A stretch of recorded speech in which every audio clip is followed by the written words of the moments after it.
We're girlfriends of a certain age. In midlife, we got a lot to say. So let's get loud.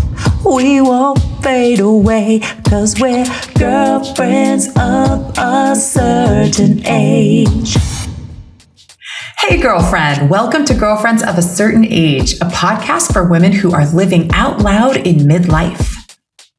We are girlfriends in real life, and each week we explore how to recover from being good girls and how we can live our best lives together. Flesché, what exactly is a recovering good girl? Well, Jess, it's someone who used to care way too much about what everyone else thought about her, and now she doesn't give a bleep anymore. A little about us. We met in our 20s when we danced our butts off in the club together. And now we're dancing through life together as friends, entrepreneurs, podcasters, authors, and mothers in midlife. I'm Jessica Neighbor, and I'm a voice coach for vocalists and public speakers. I run impactvocalcoaching.com. I'm on Instagram at Impact Public Speaking, and you can find me on YouTube at Voice Coach Jessica Neighbor. And I'm Flesché Hesch. I'm a business coach and work-life balance expert for moms. You can find me at thebusymom.us or on Instagram at Work-Life Balance Mentor.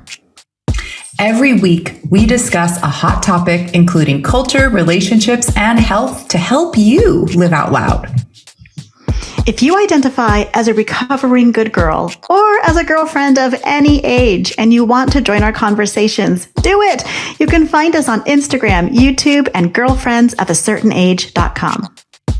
Oh, and join our free online community where we'll share bonus content and after hours conversation on substack.com. Just search for Girlfriends of a Certain Age at substack.com. Hey, girlfriend. We have to plan who goes first. Who goes first? Yes, we do. You go first. I'll go first. You go first. You. Hey, girlfriend. Hey, girlfriend. It's good to see you today. I know. It's amazing. We've both had these adventure trips. We started off our summer with a bang. How was your road trip to the desert? Oh, it was so beautiful. So we went to Death Valley, and that is a place that has just never been on my radar. And I don't know how, but my husband keeps finding these or taking me on what ends up feeling like full-on pilgrimages. Like I was having really intense spiritual experience in Death Valley, the lowest point, the hottest point. It was so profound, so beautiful, and teeming with life. I was actually very taken with the liveliness of this seemingly desolate. My youngest child was like, "You're taking me to a place called Death Valley? What is wrong with you people?"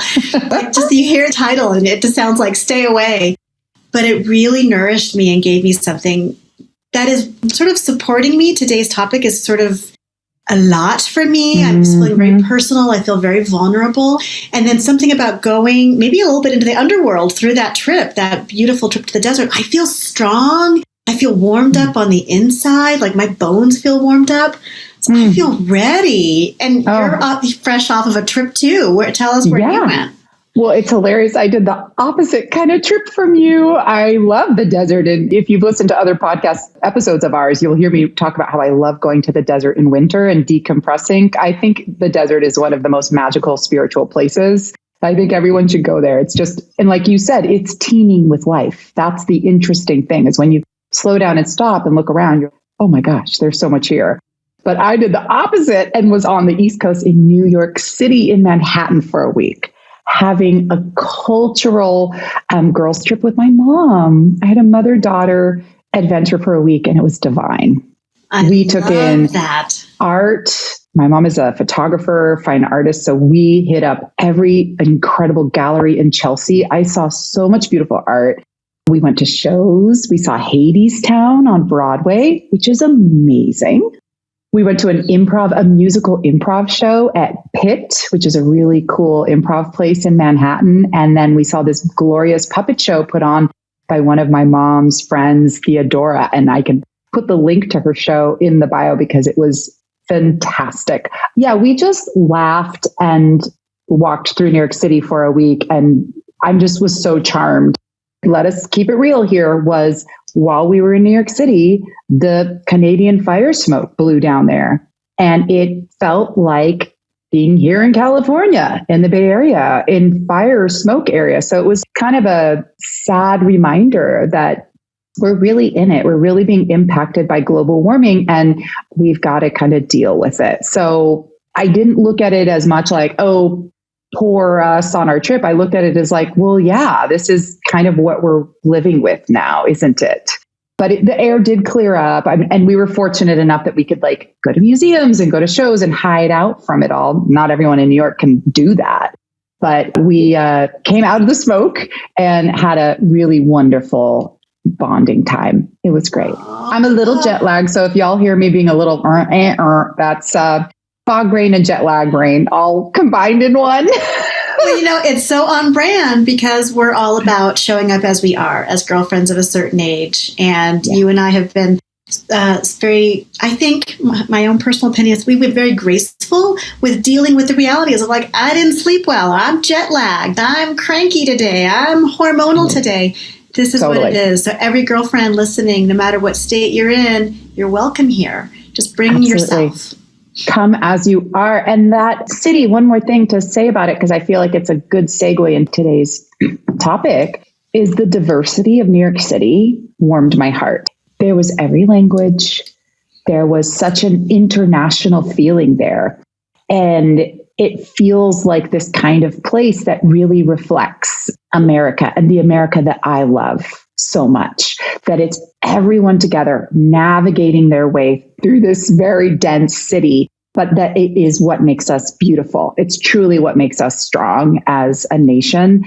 And so I'm really looking forward to this discussion with you about a very personal experience, yours, because I think it's reflective of what I think makes our country one of the most unique and beautiful places on earth. Yeah, well said. I mean, should we should do it. Are we ready? Yeah, let's do the thing. Let's do it. So the thing today is really talking about race and talking about my experience of it. And so the quick backstory is, those of you who are watching on YouTube can see that I'm an interesting looking person. So I'm She's half a gorgeous looking person. Thank you. I'm half African American. I'm half Irish American. So I do identify as a woman of color. I identify as being biracial. I also identify a lot as being a Black woman. Now, the world may not always have its own opinions on those titles and how they see me. What I will say is that as a very sensitive person walking around in the world, I have mostly been treated as other. I have mostly been discounted. I have been talked down to. I have been slighted, insulted, forgotten. I have been disrespected, both macroaggression and microaggression. And so now that I'm 50 and raising two little boys of color, this topic is hot for me. It is top of mind. And recently, I was just doing some of my own personal work. I work with a therapist. I have wonderful friends who support me. I talk and think about these things a lot. So this is not me processing it here on the podcast. But it became very clear to me. At one point, my therapist had me do an exercise. Who are your allies, Flesché? And top of my list was you. Jessica Neighbor was one of my top allies. And I mean, I'm just getting chills again, thinking about it. Just little things you have said and done over the years, ways that you've just been present, ways that you've not only acknowledged my feelings, but also amplified them. Shared always in just really beautiful, personal, and accepting ways. And so I'm not an academic. I don't study race. I don't study ethnicity. I don't study the best ways to handle all these things.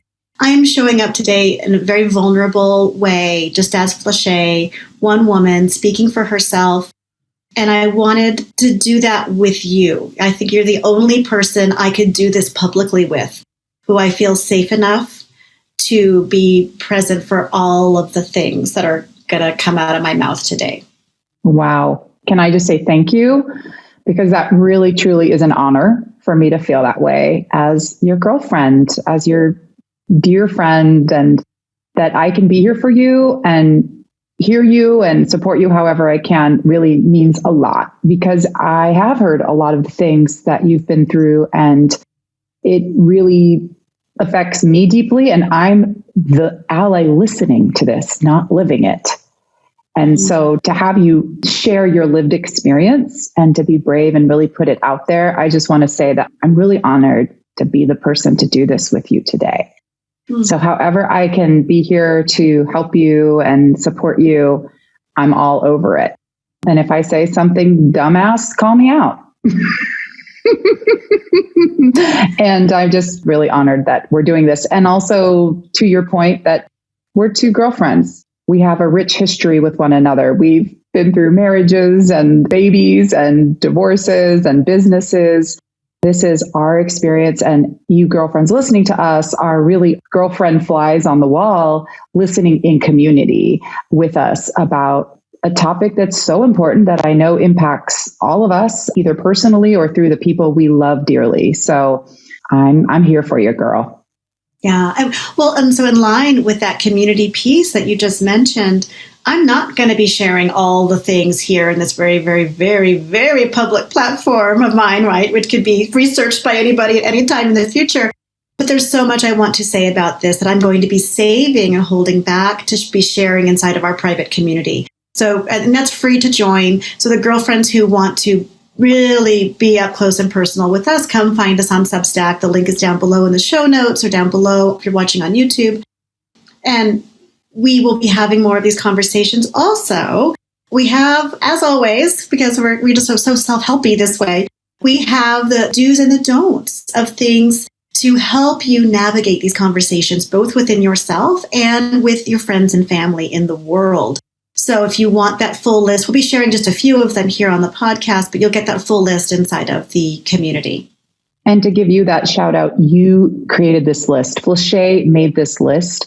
So if you consider yourself any kind of ally, you need to get on that list to make sure you are doing the things that are important. And if you're a woman of color, I'm sure this list could be something that you would appreciate because maybe it's worded in a way that you can use. So thank you for taking the time to do that, which kind of makes me feel a certain type of way because here you are having to carry the labor and the load of something that has been done to you, and yet the burden is on you to explain it. Woo! Yes. So, girlfriends, I got my box of tissues. I'm already feeling the feels. Thank you, girl, for saying that way. And as I say it, two little squirrels are running through my yard. Oh. Yeah, thank you. So that is really big, right? That you would even acknowledge and notice that. And that is why I want to do it in this format. I have a lot of friends and family who I know are going to hear this podcast. They're going to hear themselves in some of these stories. And I'm not sharing any of these stories to shame anybody, to call anybody out like you're a bad person or anything like that. I'm sharing my own experiences. And I do want this. For some people, this will be a jumping off point for getting closer to me. And for others, they're going to say, yeah, it's going to be too much work to deal with this with Flesché, so I'm not gonna. And I'm okay with that, right? Now that I'm 50, I only want people in my life who respect me and love me, and my quirks make me more interesting and are not a deal breaker. Mm. And so I do want to have these do's and don'ts, because part of it is if you want to have this conversation with me, I would like for you to be somewhat educated before having that conversation with me, because part of what inspired doing this in this format is this incredible blog post that went viral a couple of years ago and written by a person named Eddo-Lodge. I hope I'm saying that name correctly. And the title is so beautiful. It's Why I'm No Longer Talking to White People About Race. And I can tell you that when this came across my energy, I think somewhere over social media, the title alone spoke volumes. In fact, I put off reading it until I felt good and strong, because I knew it was going to be pulling on some parts of me, because it was so how I felt. So there was a book written called White Fragility. And if girlfriends haven't read it, it is definitely on my list of do's. Do this, read that book if you identify as a white person person and you want to be an ally. That is my number one thing I want to encourage people to do. Read that book. It was written by a white woman for white people. And the title also speaks volumes. White fragility. So part of the tears and part of what I'm trying to tie together with what you said to me that made me get all the feels is that when race gets brought up, most white people feel offended, feel put upon, uncomfortable, angry. They feel accused. They feel somehow like I'm shooting at their feet saying that they're bad and wrong because of the color of skin that they were born in with. I'm absolutely not. What I'm trying to do is share my experience. And what I have found as a woman of color is that most white people do not want to hear my experience. And that has been very hurtful to me. So I grew up in the Bay Area, incredibly diverse place. I'm from Oakland, which now calls itself the most diverse city in the state of California. So that's what I come out of. And I'm very clear now that I'm a grown-ass woman, I've been around places, it is a bubble. I grew up in a bubble of acceptance, of diversity, just so many cultures and languages. And it was a very rich experience for me. Yeah. And so I had very few outwardly hateful, racially motivated things happen to me. There's always stuff. My mom is white. I'd go to the fancy department store with her. And one time she asked me to go get something. I go stand in line. And this woman was just ignoring me. I was like, excuse me, I'm next. Fully ignored me. My mom thought I was taking too long. She comes up and then basically kind of, according to the woman's perspective, kind of cut me in line. And the woman turned all of her attention to my white mother. How can I help you? Wow. Little did she know that was your mom. Right. Wow. So things like that have been happening, right? So that, for me, that felt smaller, but like those all kind of add up to bigger experiences. Where I lost my innocence was 6 years ago. We moved to Bend, Oregon. So we moved from San Francisco proper to Bend, Oregon, which is a beautiful place, by the way. Totally gorgeous, lovely place. But it's very homogenous. It is a very white community. And what I learned is that it's very white on purpose.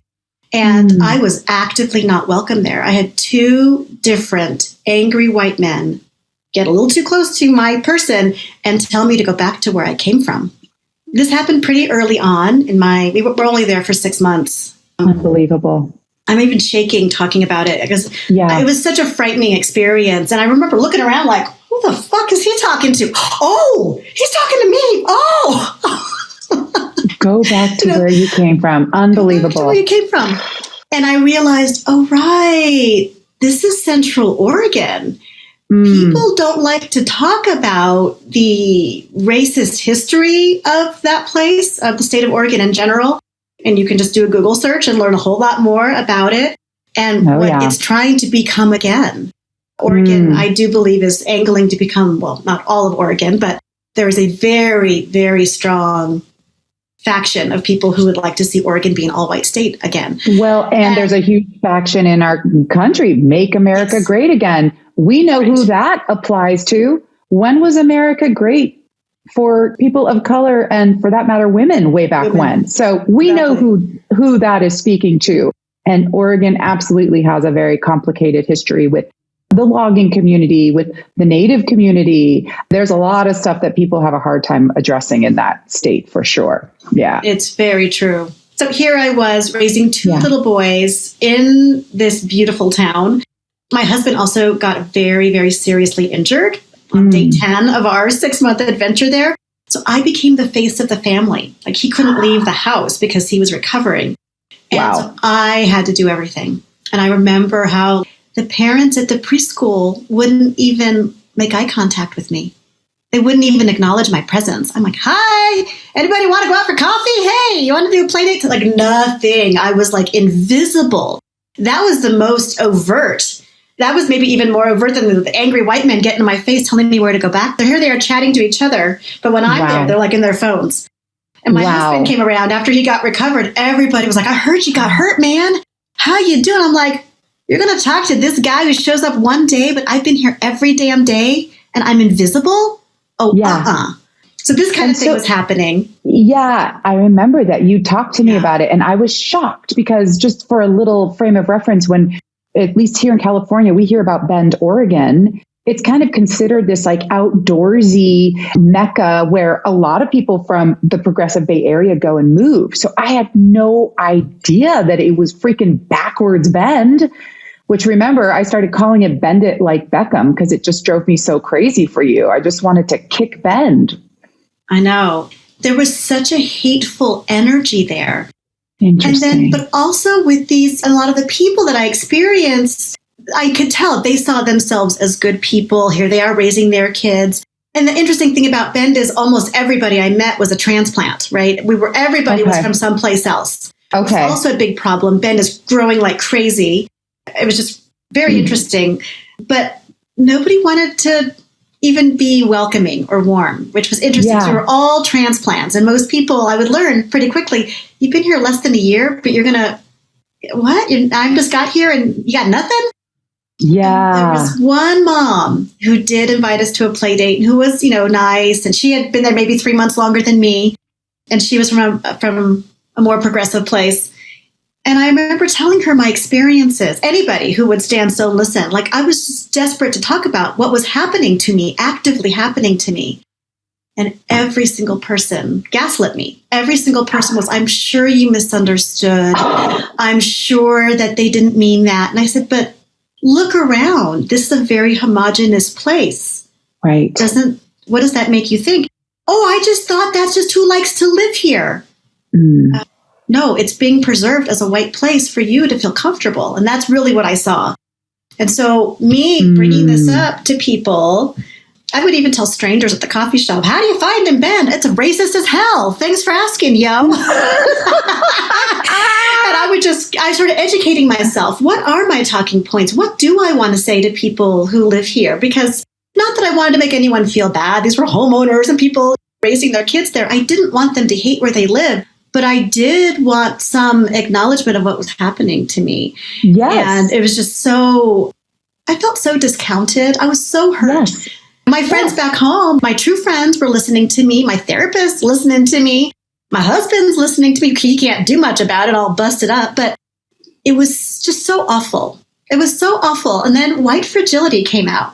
And then after I left, I had a few people from Bend reach out to me and say, oh, shit, I read this book and I remember the conversation, multiple conversations that you tried to start with me and how I shut you down every time. Flesché, I am so sorry. So for me, in my mind, that book, White Fragility, was written as a conversation opener, as an opportunity for white people to have some self-awareness and to learn some of the history in a non-shaming way. And I really support that. And that's what I want. I mean, I want to start conversations in my life, not end them. But we started this conversation with, gosh, Flesché, but you're taking this on to educate people when you've been the offended party. Yes.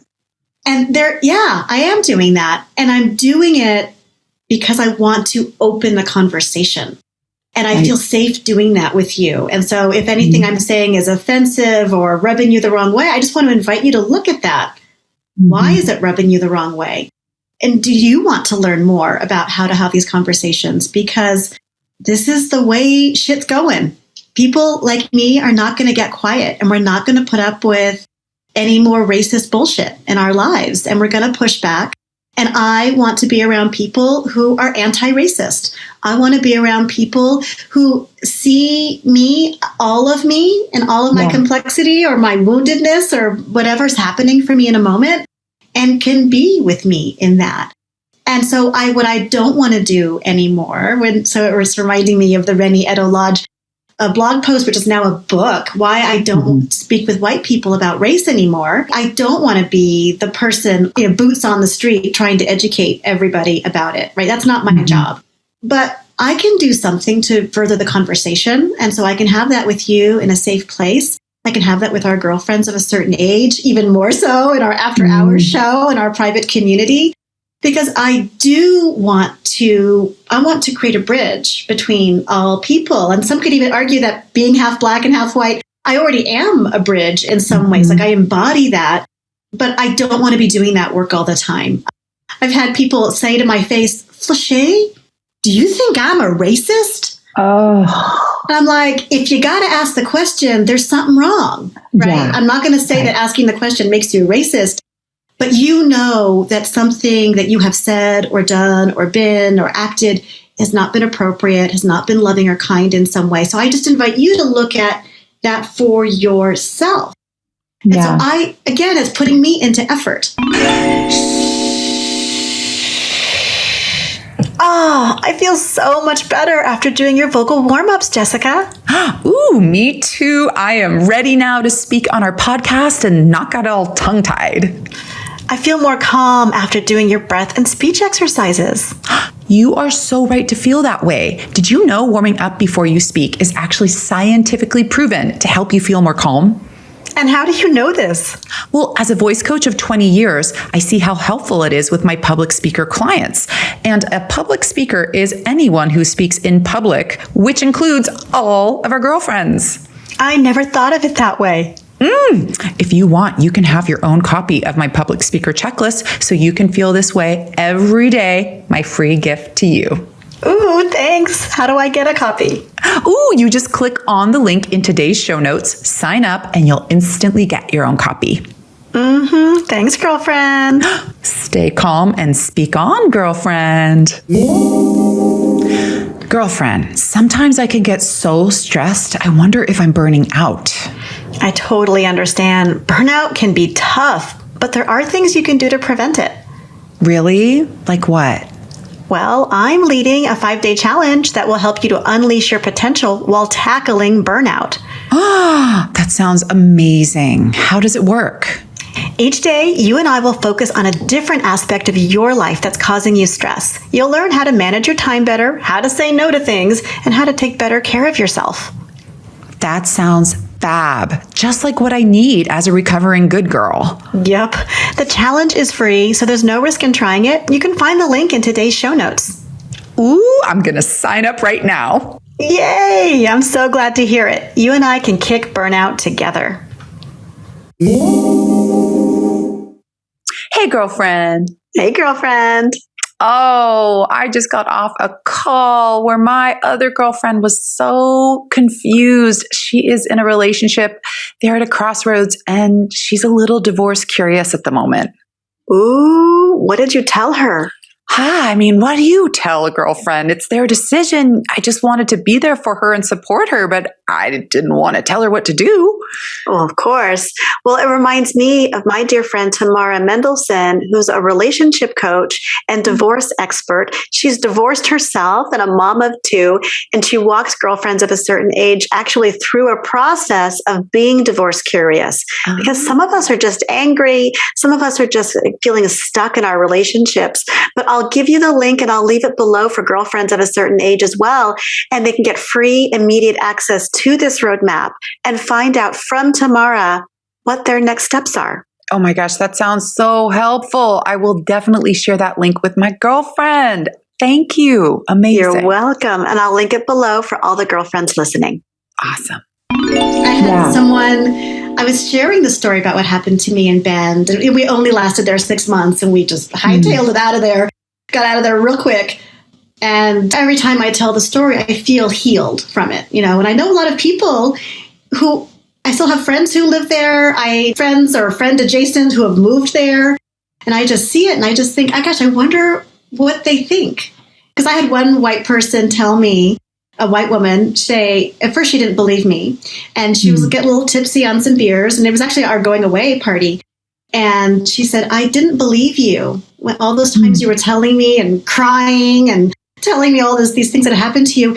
And then there's this woman who I work with, and she's from Mexico. She told me all the same things you told me. Now I believe you. Wow. And also in her tipsiness, she said to me, living here is easy. It's easy for me. I don't have to explain racial issues with my kids. I don't have to deal with any of that. I like that it's easy. And that was the most honest thing I had ever heard her say. Wow. It was really hurtful to me. But that was her truth. And I don't know. We have never spoken about that since.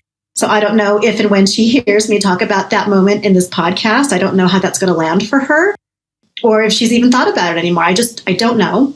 She's speaking to type of person that you'll see. And we see this everywhere. We see this here in the Bay Area. We see this in affluent communities that may get more homogenous, and or churches that are very homogenous, and maybe people aren't as open about wording it that way. But right, we're complicated people. And sometimes people at the end of the day just want to make life simpler.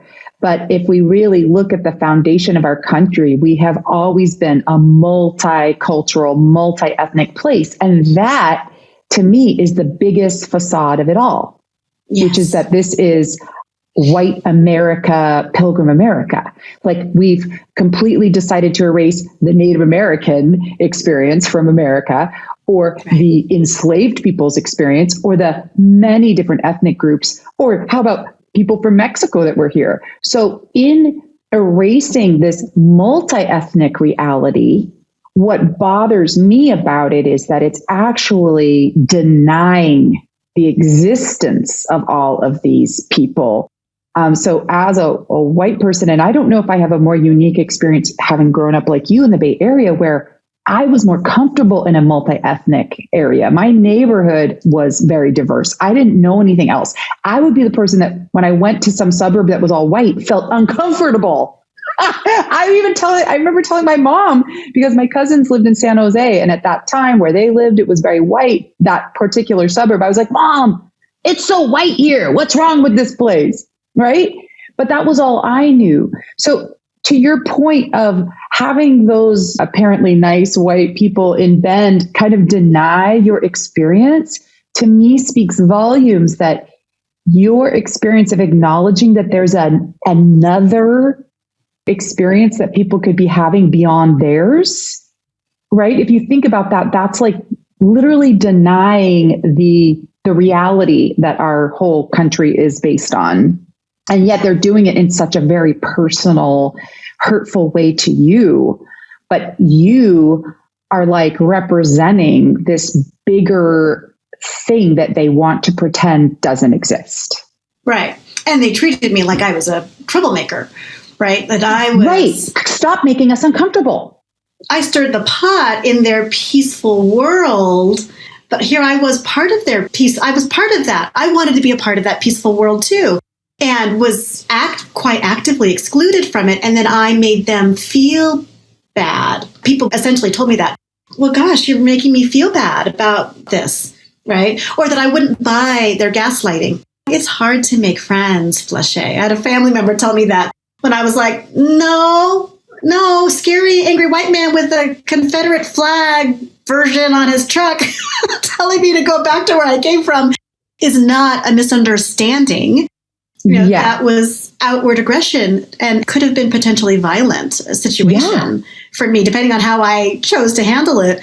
Yes, right. I was seen as a troublemaker. And I think this often happens. The Tucker Carlson, one of his talking points is people who talk about race are troublemakers. That is alive and well. And people are being fed that. People are choosing to drink it. They're choosing to be in that world reality, or saying things like, I don't see color, everyone's the same. I think those sayings probably were popularized maybe like in the 70s or coming out of the 60s. And I think people meant well with it. But now it's become something, and you'll see this on my don't list, to not say things like that. Don't say things like, I don't see color, or everyone is just the same, because it is invalidating. We are all unique and special individuals, and we all want to be seen that way. And we sing a lot of this too in the conversations around gender, and this defensiveness of like, I don't want to have to change pronouns that I use. How dare people? But I think we all deserve to be seen for what and who we choose to be, not how you choose to see me, but we get to all be self-expressed. And the world is changing, and we can get in front of it, or we can get steamrolled by it. And so for me, I want this conversation about race and allyship because so that's so much of what I've had in my relationship with you. And I feel so fortunate to do that, is to celebrate our uniqueness and to acknowledge, because it's crazy healing. I was saying this to you before we hit record, that already this was a corrective experience for me, that to be able to talk about this, to be able to write down my talking points and say them, to be able to show people a little bit more about how you and I sit around chit-chatting about things, letting them be a fly on the wall in this conversation, because it's important to talk about what's important to the people in our lives and to not shut them down, invalidate them, make them feel bad because we made them feel uncomfortable. Right. Because that our personal experiences with all of these things that make us are what give us that rich personalized story. So this discomfort that you'll feel coming from people when things start getting talked about, like race, is a missed opportunity for white people, because it's not allowing in all of these fantastic different experiences that make our country that much more rich and fascinating, right? Oh, you grew up with this kind of way of being or with this culture. I don't understand what is so threatening about that. If at the end of the day, we're all just acknowledging each other as equals. Like, it's as exciting as, oh, what faith were you brought up on? Or what kind of school, what kind of neighborhood? It doesn't define us, but it absolutely influences our upbringing and our experience and the way we look at the world. And there is something very threatening about that should not be, and is truthfully robbing everyone of really experiencing the richness that we all are from our lived experiences. Yeah, I mean, it makes me so curious to know how other girlfriends are listening to this episode are experiencing this. So if we're hitting a nerve, or there's something that you want to share about or you want to be seen in, please let us know in the comments below. And also join the bigger conversation with us in our online community, because this is what the kind of thing we want to be doing, highlighting each other, our stories, our experiences.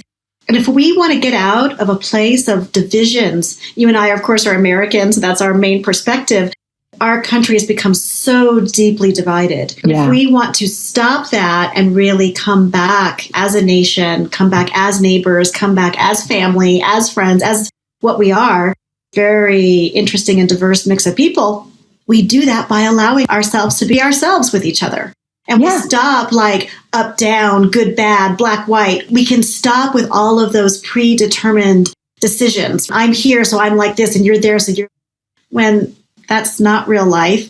And maybe it's easy for you and I to talk about this because we both grew up in the East Bay, in the Bay Area, where it was so diverse and there was so much attention and intention about sharing our culture, sharing our history, sharing our background, celebrating differences. But that is how you and I were raised and how you and I are raising our children. So I think there's a way that maybe we make that sound a little bit easier than it is, but part of, because it's the air we breathe. I know a lot of people are going to be in other parts of the country, other parts of the world where maybe that's very, very different.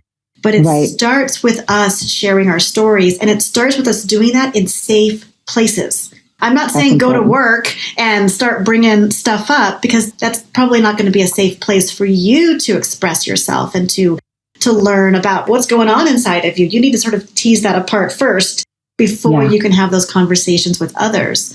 And so that's a lot of what I've been doing in my adult life. I was obviously learning all of that, integrating and healing those wounds very much. Yeah. Very much. And just to point out something about the Bay Area too, though, because I'm sure you felt this way too. When we went through adolescence, do you remember that time? That got rough, I think, again, because you're little kids, you hang out with whoever's in your neighborhood, whoever's around you, who cares less, whatever they look like. It's all about just, are you fun? Do you want to play? Then I did notice in adolescence and high school that there was a divide. I went to Berkeley High. It was really weird. Here we are in Berkeley, which is supposed to be this super rainbow kumbaya community. There was some friction going on. There were definitely segregated group on campus. Partly, I think that was people defining themselves, coming into themselves. I do remember Flesché. One of my best friends from Berkeley High was mixed. She was Latina and white. She'd always say, I don't know where to hang out. I like half of me should be over here and half of me should be over here. And she would get othered by both groups. And I was going to ask you about that experience. She would talk about how some of the Latinas wouldn't consider her a real Mexican. And then the white kids she was too othered for them. And she just would experience that a little bit herself. And I wondered about your adolescent, about your years growing up, even in the glorious Bay Area, where did you start to have a little bit of a similar experience that way of where do I sit? Oh, absolutely. Absolutely. And it was further complicated because I was raised by white people. So I didn't have a strong, positive African-American parental influence full time in my life. So it was very, very, very, very, very, very complicated. So yeah, and that's a lot of where this comes from too. I was kind of raised with the mentality of being a white person, right? Which is a whole interesting thing. I was raised believing that I could go anywhere I wanted. I fit in everywhere. I was welcome everywhere. I would be given the best service everywhere. So it's actually really interesting to be raised like that and then have the world be like, bitch, what are you doing? You don't belong here.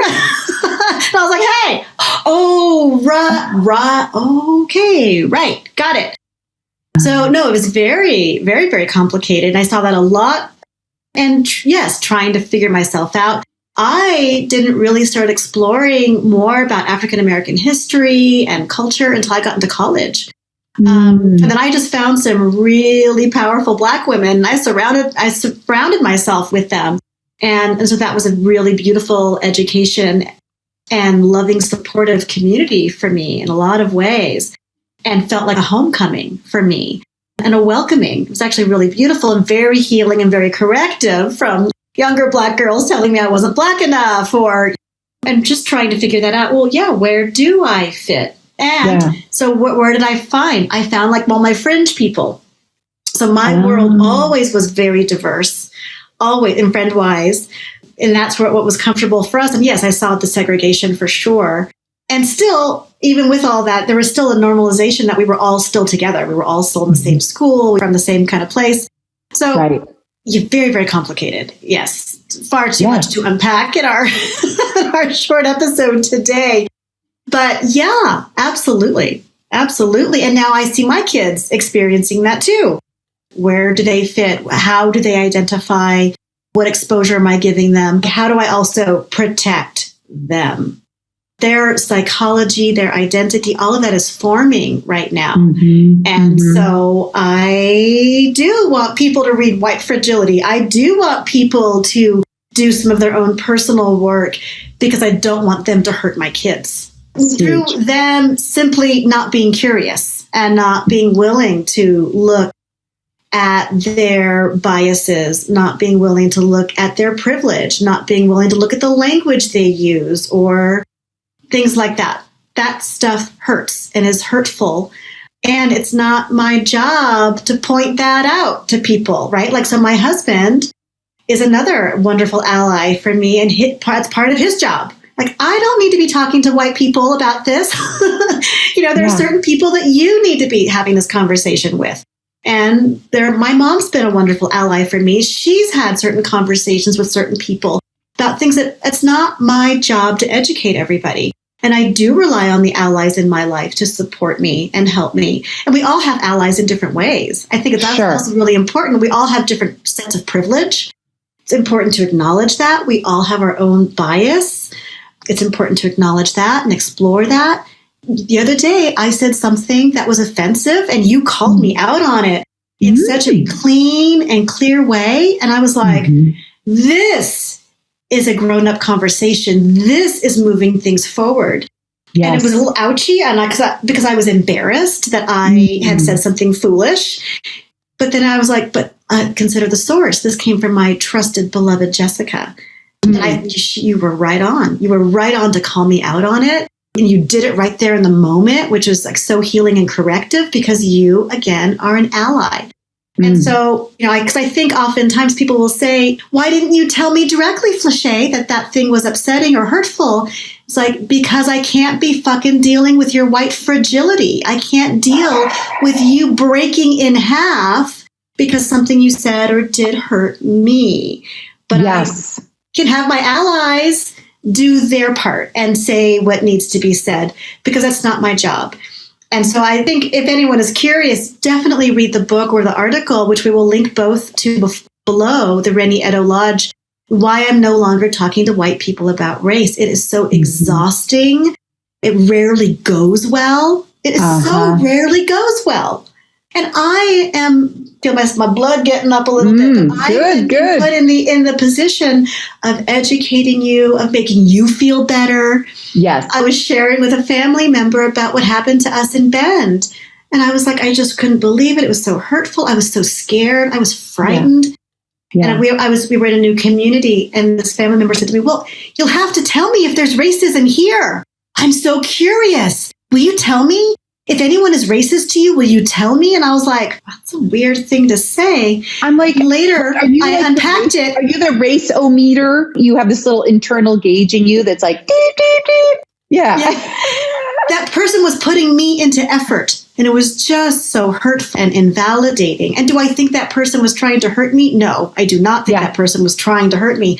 I think that person has never done any of this work.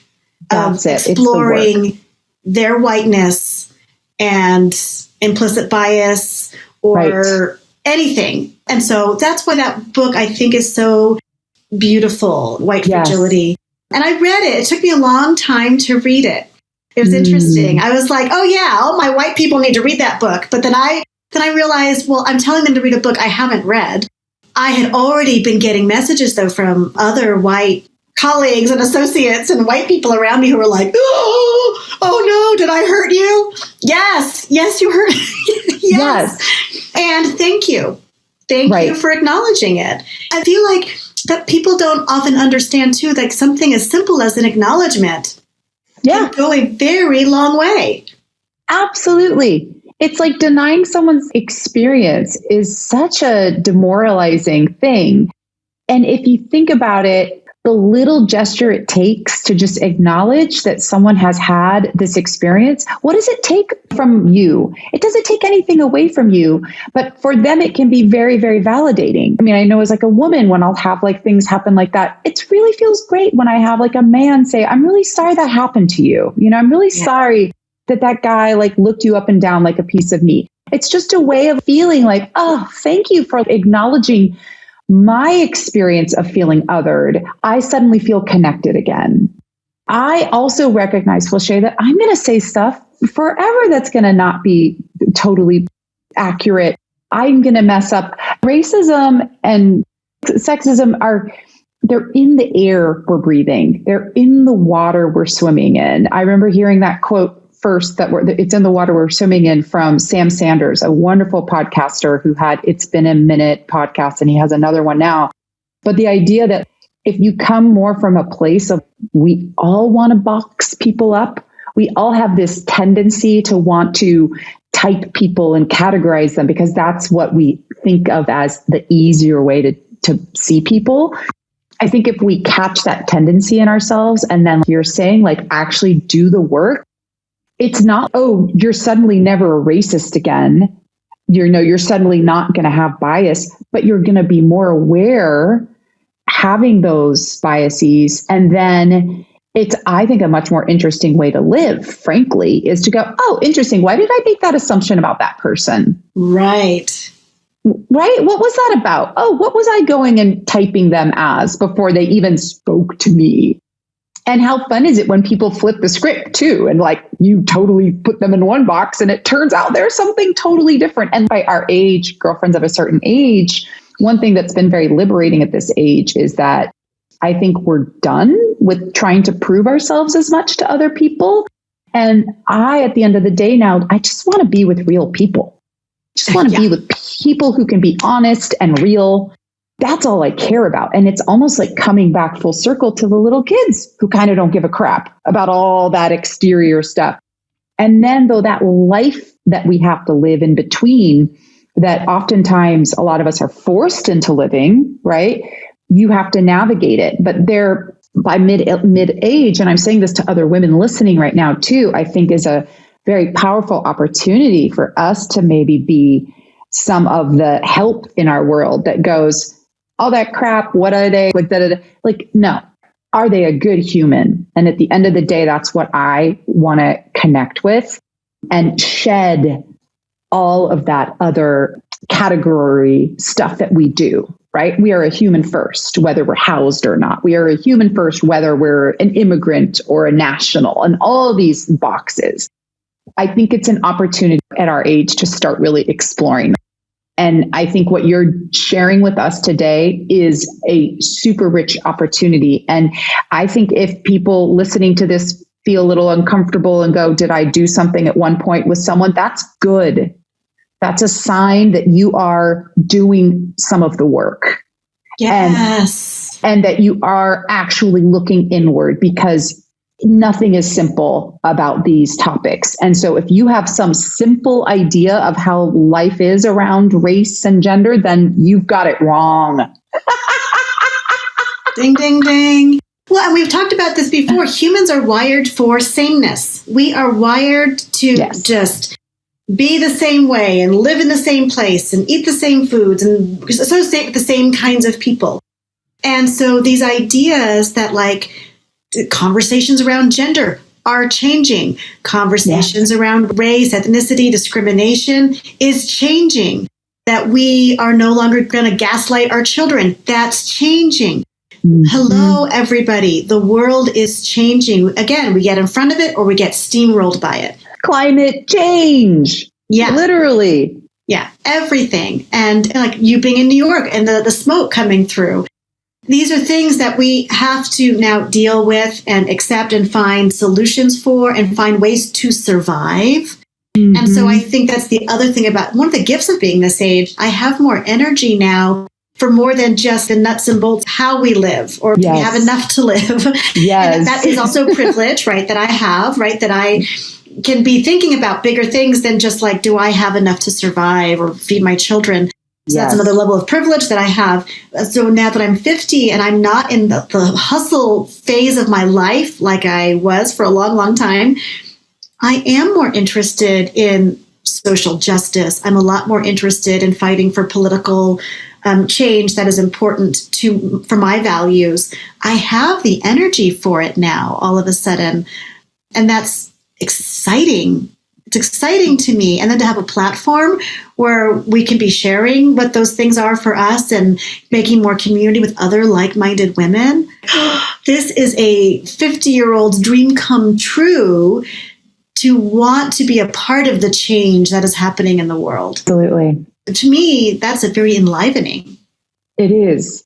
I agree with you. I feel very privileged that we can have this podcast, that we can have this platform, and that we can use it to take on difficult conversations like we're having, and we're navigating it. And I want to thank you as well for being so honest and being so open on a very public platform. And that I learned so much, even as your dear friend, just hearing you talk about the experiences and what is really going to help and what doesn't help. And that really matters as your dear friend and as everybody listening today. I also, not to be too, dramatic, but I kind of think it's necessary. Are we going to acknowledge race or not? Because what happens when we don't? We get George Floyd and Tiki Torch people, right? And are we going to acknowledge these things? Because it can get better or it can get worse. And I think it is up to us. Absolutely.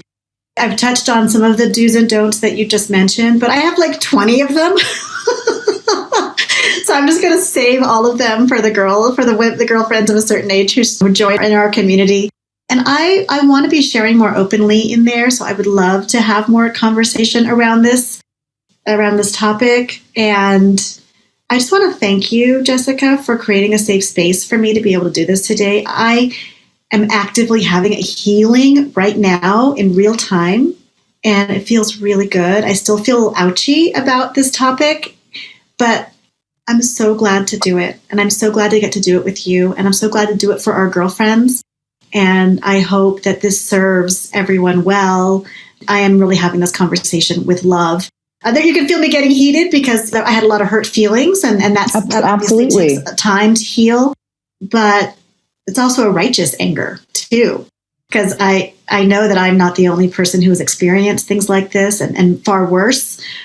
And I feel like we moved something forward today. So I want to thank you. I want to thank the girlfriends. I want to thank all of my ancestors and who I feel like are really strongly here with me right now, especially my grandma Perling, because I feel very supported and very loved right now. And I know that the ability to even have that conversation, that is the hope of so many of my ancestors, that we, direct descendants of slaves could hold our shoulders back and our head high and speak our truth, That's right. And to know that I can do that safely, that I'm safe to do that now.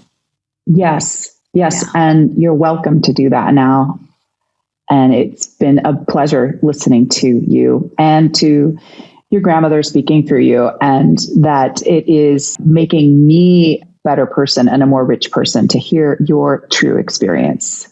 Because it's real. It's honesty. I'm crying too. Thank you.